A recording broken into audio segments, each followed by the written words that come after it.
दोस्तों, अब तक की सबसे बड़ी खबर भारत और तुर्की के बीच जो तनाव अंदर ही अंदर सुलग रहा था, वह अचानक भीषण आग में बदल गया, जिसने भूमध्य सागर के शांत जल को भी दहला दिया। और यह ऐसा मोड़ था जिसकी कल्पना किसी भी राजनयिक या सैन्य विश्लेषक ने नहीं की थी कि हालात इतनी तेजी से इस स्तर पर पहुंच जाएंगे।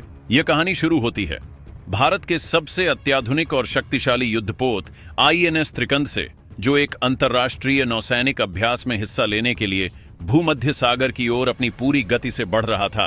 अपनी समुद्री शक्ति और क्षमता का प्रदर्शन करने के लिए भारत की बढ़ती वैश्विक उपस्थिति का प्रतीक बनकर, और तभी जब त्रिकंद अंतर्राष्ट्रीय जल क्षेत्र के उस महत्वपूर्ण हिस्से में पहुंचा जहां से कई व्यापारिक मार्ग और रणनीतिक गलियारे गुजरते हैं, अचानक तुर्की की नौसेना के तीन भारी और आक्रामक युद्धपोत एक सोची समझी रणनीति के तहत एक समन्वित और खतरनाक घेराबंदी करते हुए उसे चारों तरफ से घेर लिया, मानो किसी शिकार को फंसाया जा रहा हो। और पल भर में ही पूरे माहौल में एक अजीब सी चुप्पी और तनाव छा गया, जब त्रिकंद के रेडियो पर एक ठंडी लेकिन बेहद खतरनाक और अधिकारपूर्ण आवाज गूंजी, जिसने भारतीय नौसैनिकों के कान खड़े कर दिए। आवाज ने सीधे और दो टूक शब्दों में कहा, यह तुर्की का सुरक्षा क्षेत्र है, अपनी पहचान बताओ और तुरंत अपने इरादे स्पष्ट करो। इस अप्रत्याशित और आक्रामक चुनौती ने INS त्रिकंद पर एक पल के लिए सन्नाटा ला दिया। यह वह स्थिति थी जिसके लिए हर नौसैनिक प्रशिक्षित होता है, लेकिन जिसका सामना करना हमेशा चुनौतीपूर्ण होता है।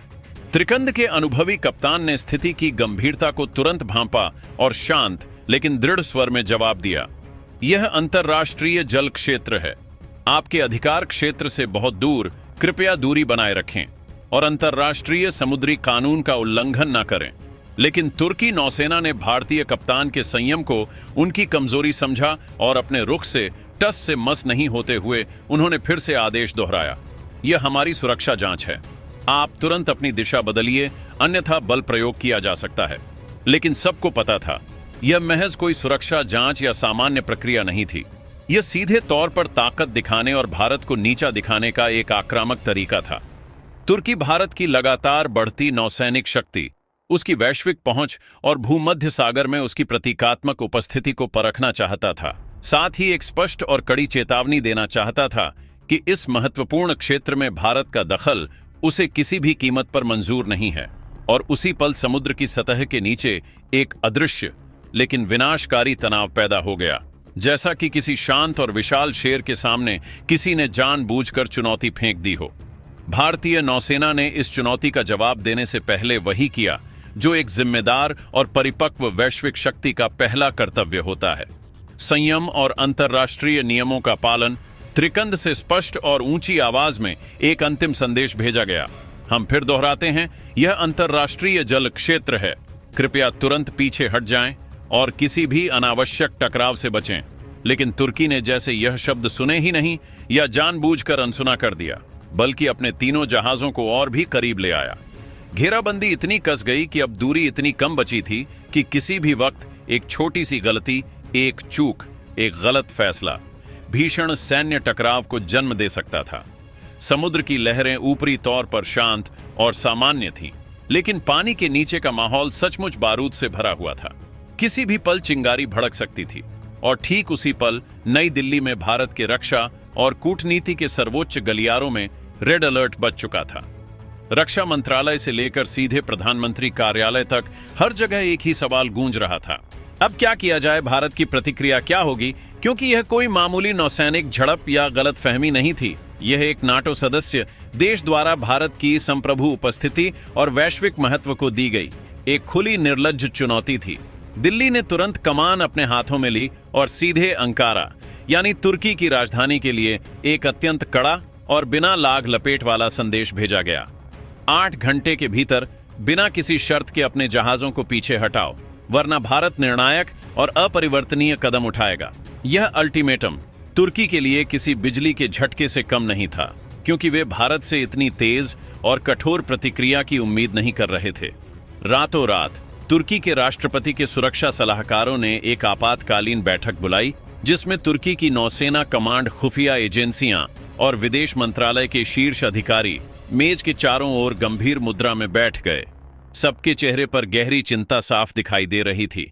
क्योंकि उन्हें भली भांति पता था कि भारत अब कोई हल्का देश नहीं है।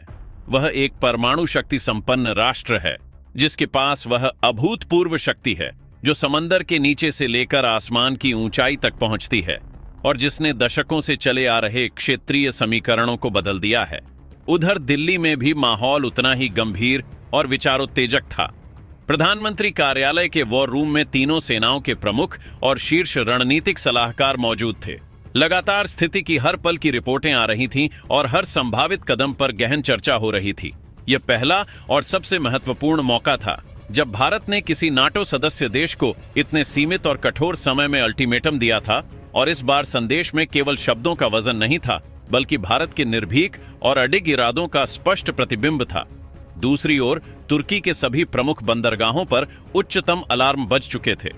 उनके रडार स्क्रीन पर भारतीय जहाजों की हर छोटी से छोटी और बड़ी से बड़ी हरकत को 24 घंटे हर सेकंड मॉनिटर किया जा रहा था। युद्धपोतों के इंजन गर्जना शुरू कर चुके थे और सैनिकों को तुरंत इमरजेंसी मोड में तैनात कर दिया गया था, मानो वे किसी आसन्न युद्ध की तैयारी कर रहे हों। लेकिन तुर्की यह नहीं जानता था कि अब हालात उसके अपने नियंत्रण से पूरी तरह बाहर निकल चुके थे। भारत ने इस मुद्दे को केवल एक साधारण चेतावनी तक सीमित नहीं रखा, बल्कि अत्याधुनिक उपग्रहों और ओशियन ट्रैकिंग सिस्टम के जरिए पूरे भूमध्य सागर की वास्तविक समय निगरानी शुरू कर दी थी। तुर्की के जहाजों का हर दांव, उनका हर सिग्नल, उनकी हर गतिविधि एक एक करके नई दिल्ली की केंद्रीय स्क्रीन पर सीधे और लाइव दिख रहा था। तुर्की चाह रहा था कि दुनिया से इस पूरी घटना को छिपाए रखा जाए ताकि उसकी साख पर बट्टा ना लगे, लेकिन तस्वीरें कभी झूठ नहीं बोलती। उपग्रहों द्वारा ली गई उच्च रेजोल्यूशन वाली छवियां साफ साफ दिखा रही थीं कि तुर्की के तीन भारी भरकम युद्धपोत भारतीय आईएनएस त्रिकंद के चारों ओर शिकारी भेड़ियों की तरह मंडरा रहे हैं, एक स्पष्ट और गंभीर खतरे का संकेत देते हुए। और तभी दिल्ली से 2 और निर्णायक आदेश तुरंत निकले। अरब सागर में तैनात 2 अतिरिक्त और शक्तिशाली युद्धपोतों को अग्रिम पंक्ति की तैनाती के लिए तुरंत भूमध्य सागर की ओर पूर्ण गति से रवाना किया जाए। अब हालात पूरी तरह से पलट चुके थे। पहले जहां तुर्की अपने संख्या बल और क्षेत्रीय स्थिति के कारण दबाव बना रहा था, अब भारत की अतिरिक्त और निर्णायक सैन्य मौजूदगी से तुर्की पर उलटा और असहनीय दबाव बढ़ने लगा।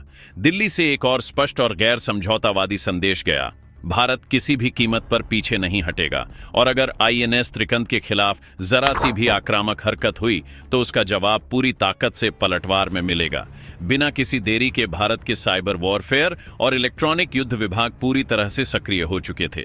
इसका सीधा मतलब यह था कि अब तुर्की की सभी संचार लाइनें किसी भी क्षण पूरी तरह से ब्लैकआउट हो सकती थीं। उसकी आंखें और कान बंद हो सकते थे। सब कुछ योजनाबद्ध था, बस 8 घंटे की उलटी गिनती का समय टिक टिक कर रहा था। और तभी भारत ने अपनी सबसे बड़ी कूटनीतिक चाल चली। उसने इस पूरी घटना को संयुक्त राष्ट्र के सामने रख दिया और साफ शब्दों में कहा, हमने अधिकतम संयम दिखाया है, लेकिन अगर हमारी समुद्री सीमा और हमारे जहाज की सुरक्षा को लांघा गया तो भारत चुप नहीं बैठेगा। अब यह मामला केवल 2 देशों के बीच का द्विपक्षीय तनाव नहीं रहा, बल्कि पूरी दुनिया के सामने आ चुका था। अंतर्राष्ट्रीय मंच पर भारत की आवाज जोरदार तरीके से गूंज रही थी और तुर्की की अंतर्राष्ट्रीय साख और विश्वसनीयता डगमगाने लगी थी। भूमध्य सागर अब सिर्फ एक सामुद्रिक क्षेत्र नहीं, बल्कि एक ज्वलंत बारूद का मैदान बन चुका था। एक तरफ तुर्की के जहाज अपनी आक्रामकता पर अड़े थे, दूसरी तरफ भारत के युद्धपोत अपनी एक संकल्प शक्ति के साथ तैनात थे। बीच में तनाव का एक अदृश्य लेकिन शक्तिशाली बादल छाया हुआ था और ऊपर आसमान में निगरानी ड्रोन मंडरा रहे थे और सबसे महत्वपूर्ण नीचे गहराइयों में भारत की परमाणु पनडुब्बियां चुपचाप अदृश्य रहकर किसी भी अंतिम आदेश का इंतजार कर रही थी। तुर्की को अब यह बात अच्छी तरह समझ आ चुकी थी कि भारत का इस बार पीछे हटने का कोई इरादा नहीं है। और इस बीच वॉशिंगटन, पेरिस और मॉस्को तक वैश्विक पावर सेंटरों में चर्चाएं तेज हो गई थीं। हर जगह भारत तुर्की टकराव की बात हो रही थी, क्योंकि अगर यह भिड़ंत बढ़ी तो भूमध्य सागर एक नया और खतरनाक युद्ध क्षेत्र बन सकता था। तुर्की के सामने अब 2 ही सीधे रास्ते बचे थे, या तो भारत के कड़े अल्टीमेटम को मानकर अपनी बेइज्जती सहकर पीछे हटो, या फिर सीधा और विनाशकारी टकराव चुनो। लेकिन वह जानता था कि भारत इस बार मजाक के मूड में नहीं है। दिल्ली से आईएनएस त्रिकंद को साफ और निर्णायक निर्देश थे, अगर तुर्की की तरफ से कोई भी आक्रामक गतिविधि दिखाई दे तो पलटवार करने में 1 सेकंड की भी देरी नहीं होनी चाहिए। भारत ने यह भी तय कर लिया था कि अब वह सिर्फ प्रतिक्रिया नहीं देगा, बल्कि हर कदम आगे की सोच और निर्धारित रणनीति के साथ उठाएगा। रणनीतिक सर्किल्स में यह बात तेजी से फैल चुकी थी कि भारत के पास अब ऐसी अद्वितीय तकनीक है जो बिना एक भी गोली चलाए दुश्मन के जहाजों को पूरी तरह से बेकार कर सकती है। इलेक्ट्रॉनिक सिग्नलों को जाम करना और दुश्मन के नेविगेशन सिस्टम को पूरी तरह से ठप कर देना, यानी दुश्मन की आंखें और कान एक साथ बंद कर देना, यही भारत की असली सामरिक ताकत थी और यही उसकी रणनीति का असली हथियार था। तुर्की अब एक भयंकर दुविधा में था। अगर वह पीछे हटता तो नाटो देशों के भीतर उसकी इज्जत और ढाक को भारी नुकसान होता, और अगर वह भिड़ंत करता तो भारत की अजय तकनीकी ताकत के सामने उसका भारी सैन्य नुकसान तय था। उसके अंदर डर था, लेकिन बाहर वह झूठा घमंड दिखा रहा था, और यही अति आत्मविश्वास उसके लिए सबसे बड़ी सामरिक गलती साबित होने वाली थी। अब बस उलटी गिनती बची थी। 8 घंटे की घड़ी टिक टिक कर रही थी। भारत का ऐतिहासिक अल्टीमेटम अपने आखिरी घंटों में था। भूमध्य सागर की लहरें ऊपर से शांत थीं, लेकिन माहौल में बिजली सी गूंज थी। हर स्क्रीन पर, हर कमांड सेंटर में, हर शीर्ष अधिकारी की नजरें एक ही चीज पर टिकी थीं। क्या तुर्की झुकेगा या नहीं? नई दिल्ली ने अपना निर्णय ले लिया था। अगर तुर्की पीछे नहीं हटता तो भारत अभूतपूर्व और निर्णायक कदम उठाएगा। अब यह सिर्फ एक नौसैनिक कार्यवाही नहीं, बल्कि भारत की कूटनीति और सैन्य संकल्प का भी एक कठिन इम्तिहान था। पूरी दुनिया भारत की तरफ सांस रोके देख रही थी कि क्या सच में भारत अब एक उभरती हुई वैश्विक शक्ति की तरह निर्णायक कदम उठाएगा, या पुराने ढर्रे पर चलकर सिर्फ संयम दिखाएगा। रात गहरी होती जा रही थी। समुद्र के ऊपर सन्नाटा था। सिर्फ लहरों की आवाज और जहाजों के इंजन की हल्की गूंज सुनाई दे रही थी। तुर्की के जहाज भारतीय पोत के चारों ओर अंतिम घेराबंदी बनाए हुए थे। अंतिम सेकंड का इंतजार सबको भारी लग रहा था। तभी दिल्ली से एक अंतिम और कठोर संदेश गया। समय खत्म हो रहा है, तुरंत पीछे हट जाओ। यह आखिरी चेतावनी है। उस निर्णायक पल तुर्की की सत्ता के गलियारों में घबराहट की लहर दौड़ गई। सलाहकारों ने एक दूसरे की तरफ देखा। कोई कुछ बोल नहीं पा रहा था। बाहर समुद्र पर जहाज आमने सामने थे और अंदर कूटनीतिक कमरे में भयंकर सन्नाटा पसरा था। सब जानते थे कि अगर भारत ने अब कार्रवाई की तो इतिहास बन जाएगा और भूमध्य सागर की लहरें उस रात को हमेशा याद रखेंगी। घड़ी ने अपना आखिरी सेकंड गिना और जैसे ही टाइमर खत्म हुआ, दिल्ली से केवल एक ही अडिग आदेश निकला, ऑपरेशन शुरू करो। उसी पल आईएनएस त्रिकंद से एक अदृश्य सिग्नल उठा और समंदर की गहराइयों में निष्क्रिय पड़ी। भारतीय पनडुब्बियां तुरंत सक्रिय हो गईं। कुछ ही सेकंडों में समुद्र के नीचे से एक अदृश्य और शक्तिशाली इलेक्ट्रॉनिक लहर निकली और सीधे तुर्की की राष्ट्रीय ऊर्जा लाइन पर जा टकराई। अगले ही पल उनके मुख्य पाइपलाइनें ठप हो गईं। प्राकृतिक गैस का बहाव रुक गया, बिजली का ग्रिड पूरी तरह गिर गया और तुर्की की राजधानी अंकारा पल भर में अंधेरे में डूब गई। तुर्की के नौसेना बेस पर अफरा तफरी मच गई। सैनिक भाग दौड़ में लग गए, लेकिन कुछ भी नियंत्रण में नहीं था। उनकी कम्युनिकेशन लाइनें बंद थीं, रडार सिस्टम काम करना बंद कर चुके थे। सब कुछ पूरी तरह से ब्लैकआउट हो चुका था। एक झटके में उनकी पूरी नौसेना बेमतलब हो गई और तब जाकर उन्हें एहसास हुआ कि भारत ने जो कहा था वह कोई मजाक नहीं था। यह असली अदृश्य डिजिटल स्ट्राइक थी। आईएनएस त्रिकंद ने एक भी गोला नहीं चलाया, फिर भी खेल खत्म कर दिया गया। तुर्की के जहाज जो भारतीय युद्ध पोत को घेर रहे थे, अब खुद रास्ता भटक गए। उनके सिस्टम जाम थे। कोई सिग्नल नहीं, कोई आदेश नहीं, सिर्फ सन्नाटा और डर का माहौल।